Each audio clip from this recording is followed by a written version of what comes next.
कभी अदालत की कोई कार्रवाई नहीं देख पाया। हालांकि तमन्ना है एक बार देखना कि वहाँ की अदालतों में देश के बाहर कैसे जिरा होती है, कैसे दलीलें, कैसे वकील, कैसे सफाई, कैसे सज़ा सुनाई जाती है, कैसे बरी किया जाता है। खैर, कभी मौका मिला तो शायद अदालत की इन कार्रवाइयों को देखने का भी मौका मिले देश के बाहर। देश के अंदर जितनी भी जगह पे मैंने अदालत की कार्रवाई देखी, उसमें एक ख़ास बात है, वो भी आप लोगों ने फिल्मों और टीवी सीरियल के ज़रिए देखी होगी कि जब भी कटघरे में किसी को खड़ा किया जाता है, चाहे वो मुल्जिम हो या फिर गवाह हो, तो पहले उसके रिलीजन के हिसाब से उसे शपथ या कसम दिलाई जाती है कि वो जो भी बोलेगा सच बोलेगा। अगर वो मुस्लिम है तो कुरान, अगर हिंदू है तो फिर गीता, और क्रिश्चियन है तो फिर बाइबल। इसका मतलब ये होता है अदालत ये मान कर चलती है और कानून के सामने वाला जिस धर्म, जिस मज़हब, जिस रिलीजन को मान रहा है, वो उसकी उस पवित्र किताब पर, पाक किताब पर हाथ रखकर झूठ नहीं बोलेगा। हालांकि हम सब जानते हैं कि जो बड़े से बड़ा संगीन जुर्म करे फिर उसके लिए इन चीज़ों का कोई मतलब नहीं है, वो ऐसी चीज़ों पर भी झूठ ऐसी जगहों पे बोल सकता है। लेकिन यहाँ मैं ये सारी बातें दूसरी वजहों से कह रहा हूँ। गीता, कुरान या बाइबल को अदालत में लाकर उस पर कसम खिलाने का मतलब और मकसद ये होता है कि सामने वाला सच बोलेगा कि नहीं बोलेगा। बट इससे एक दूसरी चीज़ पता चलती है, और वो ये कि इन सारी पवित्र ग्रंथों और किताबों से एक और भी मतलब निकाला जाता है, और वो ये है कि इस सभी मानते हैं, कानून भी, कि गॉड, भगवान, अल्लाह, जीसस, ये सब एग्जिस्ट करते हैं, यानी हैं। तो ये अच्छाइयाँ एग्जिस्ट करती हैं इस दुनिया में। अब यहीं से एक दूसरा सवाल उठता है कि अगर गॉड, अल्लाह, भगवान, जीसस ये सब हैं, तो क्या शैतान भी एग्जिस्ट करता है? अब सोचने की बात है, लेकिन चलिए सोच से बाहर निकलकर अमेरिका के इतिहास में पहली बार एक अदालत में इसी चीज़ को लेकर बहस हुई कि अगर गॉड है तो फिर डेविल क्यों नहीं, अगर गॉड है तो शैतान क्यों नहीं हो सकता। अगर आप गॉड को मानते हैं कि गॉड की किताबों पर हाथ रखकर आप कसम खिलाकर, तो फिर अगर कोई शैतान की बात करे कि शैतान ने ये जुर्म किया या करवाया है, तो फिर उन चीज़ों को आप क्यों नहीं मानते। ये एक लंबी बहस हो सकती है, लेकिन मैंने इसीलिए शुरुआत की क्योंकि आज की कहानी कुछ ऐसी ही है। ये कहानी है इंसान और शैतान के बीच की कहानी। इस कहानी पे बहुत सारी किताबें लिखी गई, फिल्में भी बनी, हॉरर फिल्म बनी, और ये एक बेहद डरावनी कहानी भी अपने आप में है। और बाकायदा इतिहास के पन्नों में, अलग अलग किताबों में ये दस्तावेज़ आज भी मौजूद है, जिससे ये साबित होता है कि ये कहानी सचमुच हुई इस दुनिया में, क्योंकि अदालत तक भी ये मामला पहुंचा है। कहानी अमेरिका के एक स्टेट कनेटिकट की है। कनेटिकट अमेरिका का एक स्टेट है जिसमें बहुत सारे अलग अलग छोटे छोटे शहर हैं। उसी में एक शहर है जिसका नाम है ब्रुकफील्ड। ब्रुकफील्ड बहुत छोटा सा खामोश, एक, अगर मैं गलत नहीं हूँ तो शायद 2020 के सेंसेक्स के हिसाब से 20,000 की आबादी होगी। ये जो कहानी है, इस ब्रुकफील्ड के 180-81 साल के इतिहास में पहली बार ऐसा हुआ था कि इस शहर में एक कत्ल हुआ था। मतलब 180 साल के बाद एक पहला क्राइम, एक पहला मर्डर इसी ब्रुकफील्ड में होता है, जो कैनिकट स्टेट में है अमेरिका के। और ये कहानी उसी कत्ल, उसके मुकदमे और इंसान और शैतान के बीच की कहानी है। कहानी की शुरुआत होती है एक ग्लेजन फैमिली से। इस फैमिली में हस्बैंड, वाइफ और इनके 8-9 बच्चे थे। जूडी ग्लेजन इस परिवार की एक लेडी थी और इनका इस परिवार पे दबदबा था। इनके और इनके हस्बैंड के 8-9 बच्चे थे, और ये तब वहीं कनेटिकट में रहा करती थी, अमेरिका के इस स्टेट में, बट इंटीरियर गांव में। बाद में माँ बाप ने फैसला किया, यानी कि जूडी और उनके हस्बैंड ने, कि वो अपने बच्चों को लेकर किसी शहर का रुख करते हैं और शहर में चलते हैं, क्योंकि जहाँ रह रहे थे वहाँ पर भी किराए के घर में रहते थे। तो उन्होंने कहा जब यहाँ किराए पर, रेंट पे ही रहना है तो चलो कहीं और लेकर चल रहते हैं। तो ये अपने बच्चों के साथ ब्रुकफील्ड पहुँच गए और ब्रुकफील्ड में एक घर किराए पर लिया। अब ये पूरा परिवार वहाँ आकर रहने लगा। बाकायदा गाड़ी से सामान सब आया, अब सामान घर में उतारा जा रहा है। इस परिवार में जितने बच्चे थे उसमें 2 बच्चों के नाम थे। एक इनकी बेटी थी डेबी, जिसकी उम्र करीब 17 साल, और एक इनका छोटा बेटा था जिसका नाम था डेविड। बाकी और भी बच्चे थे 6-7। तो अभी उस नए घर में ब्रुकफील्ड में आकर शिफ्ट होते हैं, ट्रक से सामान उतारा जाता है, बच्चे बच्चे होते हैं, दौड़ कर नए घर की तरफ भागते हैं, देखते हैं कि कमरा खंगालते हैं कि नई जगह, नए शहर, नए घर में आए, खुशी भी है। लेकिन ये खुशी ज़्यादा देर की नहीं होती। कुछ ही देर के बाद अचानक डेविड अजीब अजीब हरकत करने लगता है, वो जो बच्चा है, और थोड़ा घबराता है, चीखता है, चिल्लाता है। माँ बाप उसे डांटते हैं। फिर अगले दिन वो अचानक कुछ और ज़ोर ज़ोर से चिल्लाने लगता है। तो उसकी माँ जूडी उसे डांटती है कि तुम ये हरकत क्यों कर रहे हो? तो कहता है कि नहीं, मैं हरकत नहीं कर रहा हूँ, मैंने अभी एक बूढ़े से शख्स को देखा है जिसका जो चेहरा बेहद डरावना है। उसका सर ऐसे लगता है कि उस कंधे पर रख दिया गया है, आंखें बड़ी खौफनाक हैं, बाल हैं, बड़े बड़े नाखून हैं, और बेहद मतलब डरावना एक भूत टाइप का वो चेहरा है, और वो बूढ़ा है, बुजुर्ग है। और वो मुझसे कह रहा है कि तुम इस घर में क्यों आए, यहाँ से चले जाओ, ये घर तुम लोगों के लिए नहीं है। अब उसने ये जब बात कही तो माँ हंसी, फिर ये समझी कि माँ बाप दोनों ने कहा कि अपने, चूँकि 9-10 साल हो गए थे इसको जहाँ पे इससे पहले रहता था, कि शायद इसे अपने उस इलाके की याद आ रही है, अपने पुराने घर की याद आ रही है, दोस्तों की याद आ रही है, तो ये ड्रामा कर रहा है और ये चाहता है कि यहाँ ना रहे, नई जगह है, अभी इसका मन भी नहीं लग रहा, तो वापस चले। यही समझ कर उन्होंने उसे डांटा। उसके बाद फिर सब अपने काम पर लग गए, घर को शिफ्ट कर रहे थे, सामान सब इधर उधर रख रहे थे। लेकिन डेविड की ये बात उसी दिन ख़त्म नहीं हुई। अगले दिन फिर डेविड इसी तरह से चीखने लगा और अजीब आवाज़ निकालने लगा और बोलने लगा कि एक बूढ़ा आदमी है, मुझसे कह रहा है ये घर खाली कर दो। माँ बाप ने फिर समझाया। अब वो रात को सोया तो रात को अजीब अजीब हरकतें करने लगा, रात को उठ के चीखने लगा। बाकी बच्चे भी डरे, माँ बाप भी। उन्होंने कहा क्या करें इसका, लगातार समझा रहे हैं लेकिन ये मान नहीं रहा है।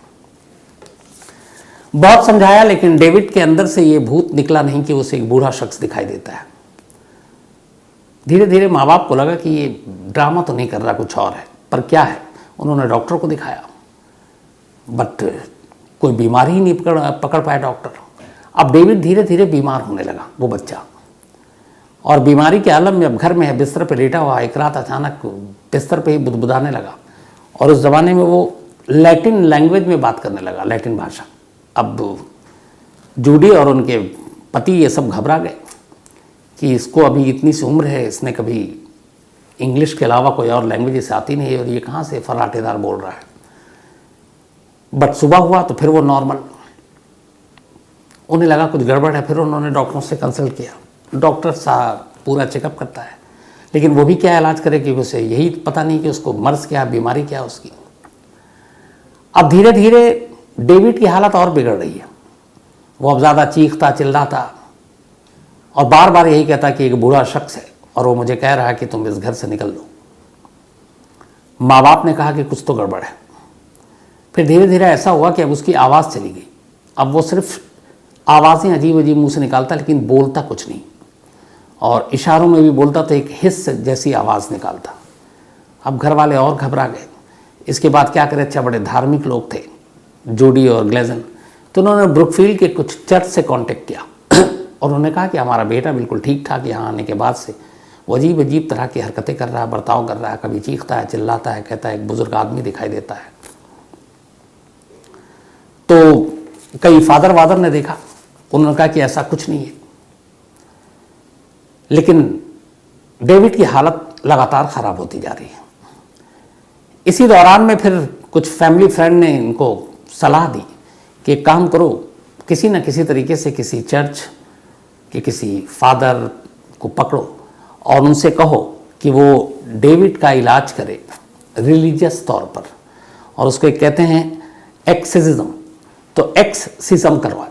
ये एक तरह का ये होता है कि अगर किसी के ऊपर कोई भूत प्रेत इस तरह का कोई साया आ गया है, जैसे अपने यहाँ होता है जादू टोना, तंत्र मंत्र टोटका, तो इन सबको भगाने के लिए तांत्रिक के पास जाते हैं, ओझा के पास जाते हैं, मौलाना के पास जाते हैं।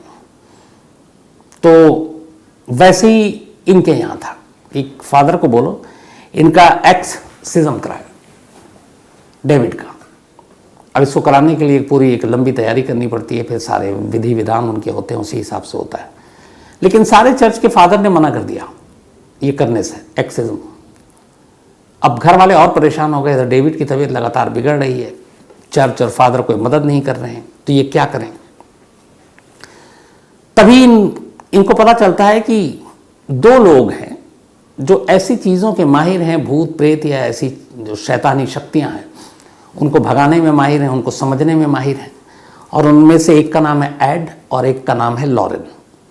तो एड और लॉरेन ये दोनों एक तरह से जैसे पैरानॉर्मल सोसाइटी होती है, आपको याद होगा, जो इन चीज़ों को समझते हैं, तो ये लोग एक्सपर्ट्स थे। तो किसी तरीके से अब जूडी ने एड और लॉरेन को कांटेक्ट किया और कहा कि उनकी बेटी के साथ ये दिक्कत है, अजीब अजीब बातें करता है, उसको एक बुजुर्ग दिखाई देता है डरावना सा, और वो कैसी कैसी बातें करता है, आवाज़ें निकालता है, फिर धीरे धीरे उसकी आवाज़ चली गई। अब वो इशारों में बात करता है और घुटी घुटी आवाज़ में कुछ बोलता है। सेहत लगातार गिरती जा रही है। फादर के पास गए, सभी ने मना कर दिया उसका एक्सिज्म करने से। तो एडी और लॉरेन ने कहा ठीक है, हम इसको देखेंगे। और उसके बाद एक रोज़ अपॉइंटमेंट लेने के बाद एडी और लॉरेन जेडी के घर पहुंच जाते हैं, ब्रुकफील्ड में, जो घर उन्होंने किराए पे लिया था हाल में। वहां जाने के बाद वो जैसे ही घर के अंदर दाखिल होते हैं, एडी और लॉरेन दोनों ये कहते हैं कि इस घर में शैतानों का वास है, इस घर में शैतानी शक्तियां हैं।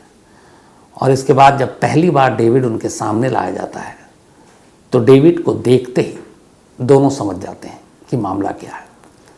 थोड़ी देर घर में रुकते हैं, बाहर निकलते हैं। डेविड की माँ जूडी से फिर कहते हैं कि डेविड के अंदर एक नहीं 40 या 40 से ज़्यादा शैतानी शक्तियाँ उसके शरीर में दाखिल हो चुकी हैं, घुसी हुई हैं।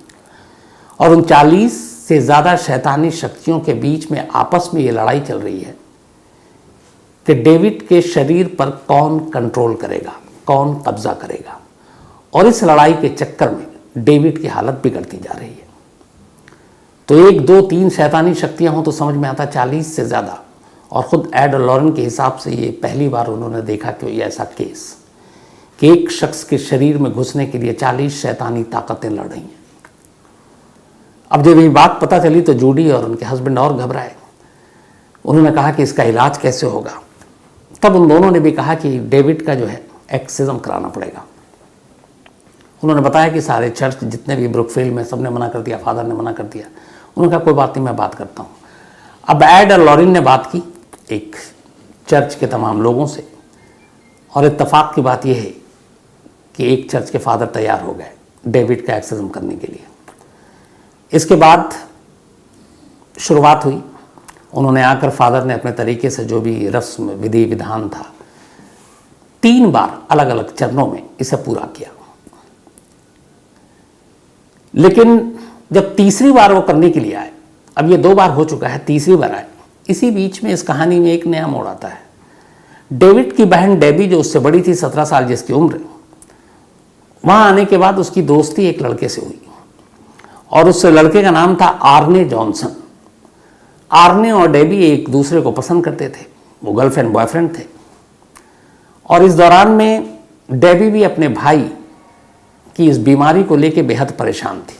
डेविड को उसने जिक्र किया आर्ने से कि मेरे भाई की ऐसे ऐसे है, उसे कोई भूत दिखाई देता है और उसका इलाज चल रहा है और एक्सिज्म भी हो रहा है, पता नहीं उसके शरीर को कब चंगुल से छोड़ेगा शैतान। आर्ने डेबी से बहुत प्यार करता था। उसने कहा कि ठीक है चलो, मैं तुम्हारे भाई से मिलना चाहता हूँ। उसने मना भी किया, लेकिन वो घर आया डेबी से के साथ और डेविड से मिला, उसके भाई से। और उसके बाद उसने कहा कि चिंता मत करो, सब ठीक हो जाएगा, मैं हूँ। अब फिर उसने कहा कि चलो मैं यहीं रहता हूँ। अब इसके बाद इधर एक्सिज्म चल रहा है। जो एड और लॉरेन है ये दोनों फादर को लेकर आए हुए हैं। तीसरा और आखिरी चरण पूरा होना है। इस बीच में अब जो आर्ने है वो लगातार डेविड की भी हरकतें देख रहा है और उसे अफसोस भी हो रहा है कि इस बच्चे के साथ इतना जुल्म क्यों हो रहा है। जब तीसरी बार एक्सिज्म होने लगा और फादर आए, फादर के साथ उनके असिस्टेंट और ये आपके लॉरेन और एड, कुल 4 लोग थे। इसके अलावा किसी की मौजूदगी वहाँ पे वो बर्दाश्त नहीं करते थे, सबको बाहर कर देते थे। लेकिन आर्न ने कहा, डेबी के बॉयफ्रेंड ने, कि वो इस एक्सिज्म के दौरान डेविड के साथ रहेगा। उसे समझाया कि मत रहो, उसने कहा नहीं रहूँगा। जब वो जिद करने लगा तो फिर कहा एडी और लॉरेन ने और फादर ने कि ठीक है तुम रहोगे, लेकिन तुम यहाँ कुछ बोलोगे नहीं, खामोश रहोगे और सिर्फ देखोगे। उसने ये शर्त मान ली, वो वहीं रुक गया। अब इसके बाद एक्सर्सिज्म शुरू हुआ, फादर करने लगे, कर रहे थे। और इधर डेविड की जो हालत थी उसको देखते देखते अचानक आर्ने जो है उससे बर्दाश्त नहीं हुआ। उसे लगा उसकी गर्लफ्रेंड के भाई, छोटा सा भाई है, उसकी ये हालत हो रही है। और वो तमाम हिदायत के बावजूद बोल पड़ा और उसने कहा कि सुनो शैतानी शक्तियों, तुम्हारा इस बच्चे ने क्या बिगाड़ा है, तुम यहाँ से चले जाओ और अगर तुम्हारी हिम्मत है तो एक काम करो, तुम इसका शरीर छोड़ दो और मेरे शरीर में आ जाओ, पर इसे छोड़ दो। अब ये वो बोल पड़ा और ये एक्सर्सिज्म उस वक्त चल रहा है। थोड़ी देर के बाद ये तमाम चीज़ें पूरी हो गई, एक्सर्सिज्म भी कंप्लीट हो गया। अब इत्तेफाक से अगले दिन से डेविड की हालत सुधरने लगी। अब वो, उसकी आवाज़ भी ठीक हो रही है, उसकी तबीयत भी ठीक हो रही है, सेहत भी बन रहा है, वो अब उस तरह की डरावनी बातें भी नहीं कर रहा है, उसे वो बुजुर्ग आदमी भी नहीं दिखा रहा है। लेकिन इधर आर्ने की तबीयत बिगड़नी शुरू हो गई। अब इस दौरान में हुआ ये था कि चूंकि डेबी और आर्ने एक दूसरे को प्यार करते थे तो उन्होंने कहा कि चलो हम यहीं पे कहीं किराए के घर पर रहते हैं। तो उन्होंने किराए का घर ले लिया था इस घर से थोड़ी दूरी पर, और आर्ने और डेबी अब साथ रह रहे थे वहाँ पर। अब लेकिन इस हादसे के बाद आर्ने की तबीयत बिगड़ने लगी। डेबी देखकर समझ गए उसी वक्त कि आर्ने के अंदर वो तमाम शैतानी शक्तियाँ दाखिल हो चुकी हैं जो कुछ दिन पहले तक उसके भाई डेविड में थी। उसने एड और लॉरेन से बात की। एड और लॉरेन ने कहा कि मैंने इसे पहले ही समझाया था, एक तो दूर रहो, लेकिन अगर तुम्हें एक्सर्सिज्म में बैठना है तो बोलना मत। लेकिन इसने सीधे शैतानों को चुनौती दे दी कि अगर तुम्हारे अंदर हिम्मत है तो फिर मेरे शरीर में आकर दिखाओ। और शैतानों ने इस चुनौती को स्वीकार कर लिया और यही वजह है कि उन्होंने डेविड को छोड़ दिया और अब इसके शरीर में दाखिल हो गए। तो उसने कहा कि इसका भी इलाज कीजिए, एक्सर्सिज्म कीजिए। लेकिन फादर और बाकी लोगों ने मना कर दिया, उन्होंने कहा इसका नहीं कर सकते। लेकिन इधर चूँकि तजुर्बेकार थे एड और लॉरेन पैरानॉर्मल एक्टिविटीज़ के, उन्होंने घर वालों को कहा कि आइंदा आर्ने पे नज़र रखना, कुछ भी हो सकता है। इतना ही नहीं, ये दोनों पुलिस स्टेशन गए और पुलिस स्टेशन पे जाकर उन्होंने पूरी कहानी बताई कि इस घर में जिसमें जूडी की फैमिली है, उसके बेटे के ऊपर 40 से ज़्यादा शक्तियाँ, शैतानी शक्तियाँ उसके शरीर में दाखिल होने की कोशिश कर रही थी, लेकिन अब वो आर्ने के अंदर आ गया है। तो आप कम से कम उस घर के एक आध 2 दिन में एक चक्कर ज़रूर काटें और आर्ने पे नज़र रखिएगा, क्योंकि कुछ भी हो सकता है। पुलिस वाले हंस पड़े, उन्होंने कहा कहाँ आप लोग भूत प्रेत और इन शैतानी ताकतों की बात कर रहे हैं, हम क्राइम और क्रिमिनल को देखते हैं, जो दिखाई नहीं दे उन भूतों के पीछे कहाँ पड़ेंगे। टरका दिया। करीब 6 महीने बीत गए। इन 6 महीनों में एक बार भी पुलिस वालों ने चक्कर नहीं काटे। इस दौरान में अब उसकी तबीयत बिगड़ती आर्ने की, फिर ठीक होता, फिर बिगड़ती, फिर ठीक होता, लेकिन वो डेबी उसके साथ थी। और तभी फिर डेबी की एक नौकरी लग गई, एक सैलून में, जो पेट्स के सैलून थे जहां जानवरों के बाल बाल काटे जाते थे। तो वहां पे इसकी नौकरी लग गई। नौकरी का पहला दिन था 16 फेब 1981, 16 फरवरी 1981 की बात है। बहुत खुश थी डेबी कि आज उसकी नौकरी का पहला दिन है। उसने आर्ने को बताया, आर्ने खुश, उसने कहा चलो एक काम करता हूँ, मैं तुम्हारे साथ फर्स्ट डे तुम्हारी जॉब की जगह पे चलता हूँ, फिर वहाँ से जब तुम फ्री होगी तो हम लोग डिनर विनर करेंगे। उसने कहा ठीक है। अब ये दोनों घर से निकले तो रास्ते में डेबी का अपना घर था, वही घर जिसमें डेविड के ऊपर भूत प्रेत का साया था। उसने कहा माँ बाप भाई बहन भी खुश होंगे, उन्हें भी बताती हूँ। वहाँ गई, उसने कहा कि मेरी नौकरी का फर्स्ट डे है। सब ने कहा हम भी सेलिब्रेट करेंगे, चलो हम भी तुमको साथ वहाँ तक चलेंगे। तो जितने बच्चे थे वो सब साथ हो लिए, डेबी की छोटी बहन भी।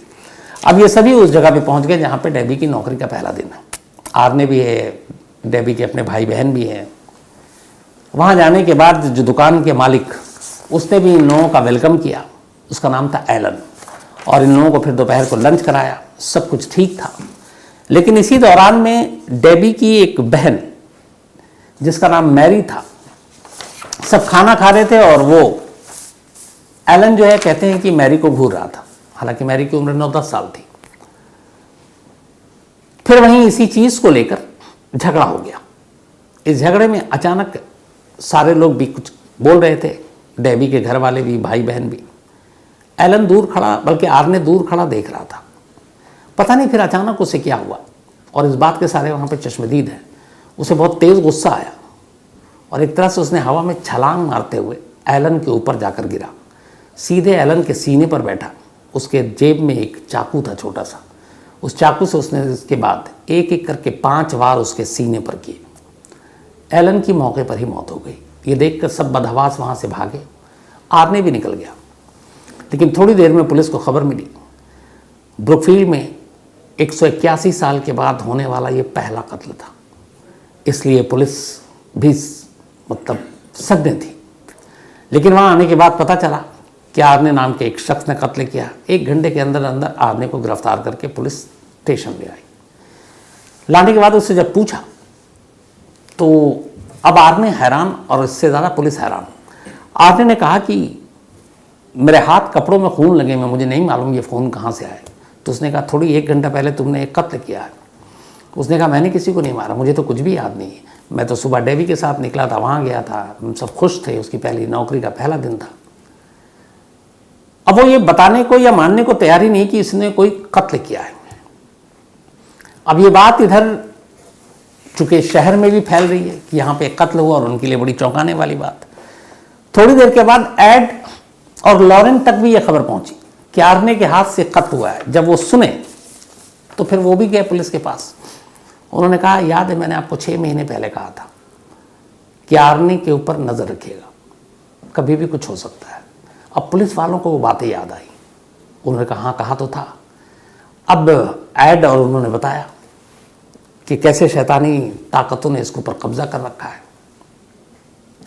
अब यहाँ से ये पूरा केस जो एक ओपन एंड शट केस था, एक मर्डर का, एक बिल्कुल आसान केस कि एक एलन नाम के शख्स का कत्ल हुआ, बहुत सारे लोग वहाँ मौजूद थे। आर्ने नाम के एक लड़के ने, जिसकी उम्र 19 साल, उसने चाकू मारा, वो मर गया। उसके 1 घंटे बाद पुलिस ने उसे पकड़ लिया। उसके हाथ पे, कपड़े पे खून भी था, किसी और चीज़ की ज़रूरत नहीं थी। लेकिन कातिल को पकड़ने के बावजूद कातिल खुद ये कह रहा है कि मुझे कुछ याद नहीं है, मेरे खून कैसे आए हाथ में, कपड़ों में, मुझे ये भी पता नहीं है।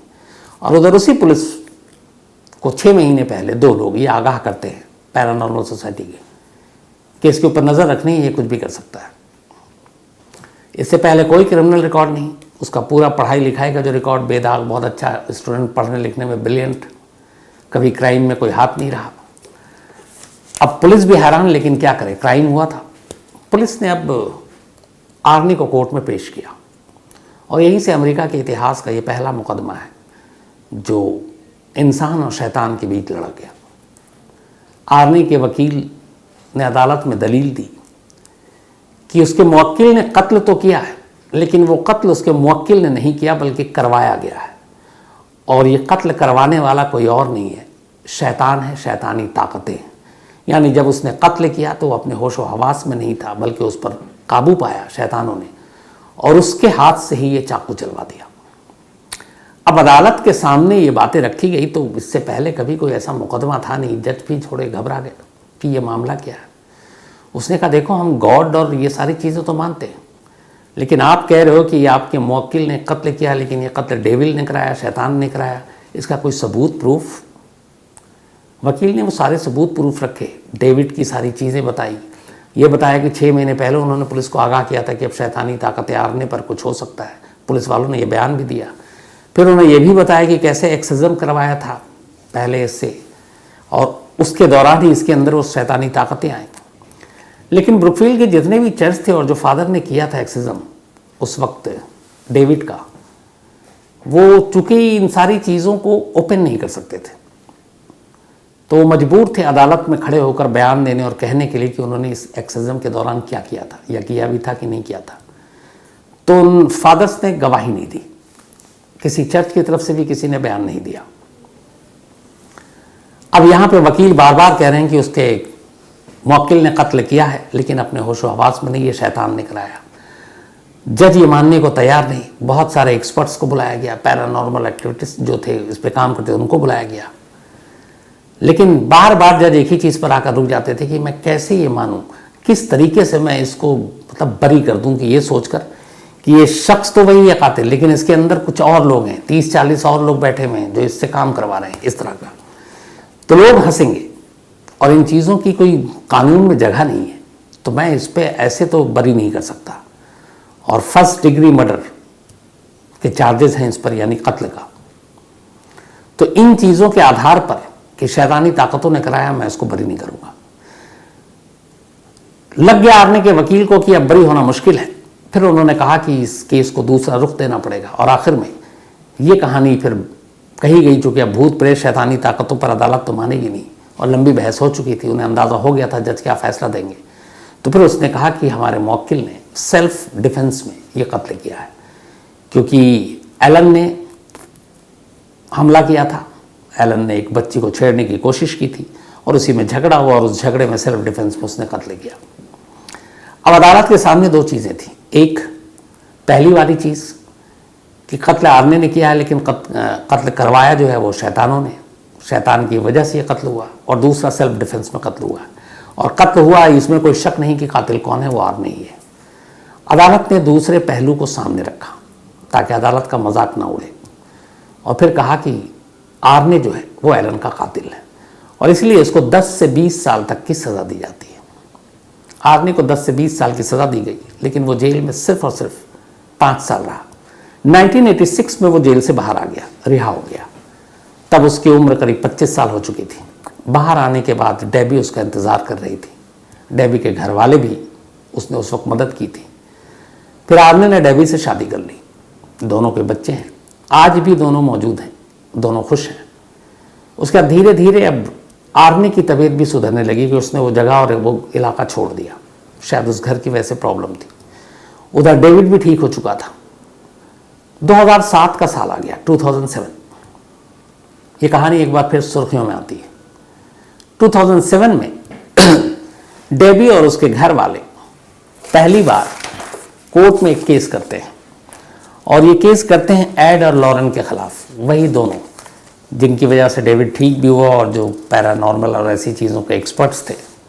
तो उन दोनों के खिलाफ केस ये किया कि उनके घर में जो कुछ हुआ, डेविड के साथ जो कुछ हुआ, आर्यन के साथ जो कुछ हुआ, उन्होंने उन सारी चीज़ों का फ़ायदा उठाया।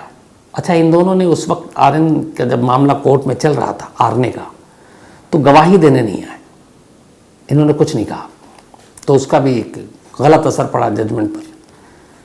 तो फैमिली ने इल्ज़ाम लगाया 2007 में कि एड और लॉरेन ने उनकी कहानियों का मिसयूज़ किया, उनके घर में जो कुछ हुआ उसे दुनिया के सामने रखा, और एक तरह से उनके वो मानसिक तौर पर उन लोगों को बहुत तकलीफ़ हुई, और इससे उन्होंने खूब पैसे कमाए। किताबें लिखी, अखबारों में कॉलम लिखे, अखबारों को कहानियाँ बेची, सीरियल बने, फिल्म बनी, और इन सब से इन्होंने बहुत सारे पैसे कमाए।